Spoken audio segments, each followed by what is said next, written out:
With prom season here, parents have been making a date to meet with me to discuss their concerns that their teen's close relationship with someone else may be turning into an unhealthy one, and whether their teen might be a victim of teen dating violence. Well, first, teen dating violence is not just about physical violence. It can also involve being yelled at, put down, threatened, or being over-controlled or bullied by a partner. It's also important to know that teen dating violence occurs to teens from all cultures and income levels and is not limited to families with a history of violence. It's also not just about girls, but boys too can be victims, and an abusive situation can occur in any type of relationship and at any time in the relationship. Sadly, many teens don't talk about the violence they're experiencing in a relationship because they're embarrassed, they feel it's their fault, or they don't even realize it's abuse.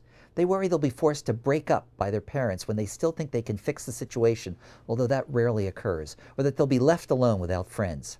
So how can you tell if your teen is being victimized?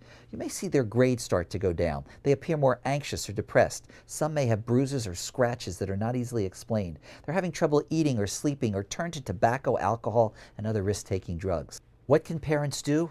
Well, you can start early by teaching your children about respect, both for themselves and for others, even before your child is interested in a romantic relationship with someone. Allow your child to talk about what's going on at school without interrupting, except to say you're there to help and not to judge.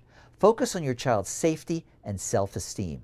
It's important to reinforce that you care about what happens to your teen. You love him or her and you want to help, and that the abuse is not their fault, no matter how guilty they're being made to feel. If your teen doesn't want to talk with you, suggest another trusted adult that they might want to talk with, such as a school guidance counselor, teacher, healthcare professional, or even the police could be helpful. If your teen does want to break up, develop a safety plan with them ahead of time, such as always traveling with friends or even changing course schedules. And be supportive of that decision, stressing how important it is for that breakup to be definite and final, so that hopefully tips like this will be easy ones to relate to when it comes to helping your teen deal with a potentially abusive relationship. This is pediatrician Dr. Lewis First from the University of Vermont Children's Hospital, reminding you to always be first with your kids.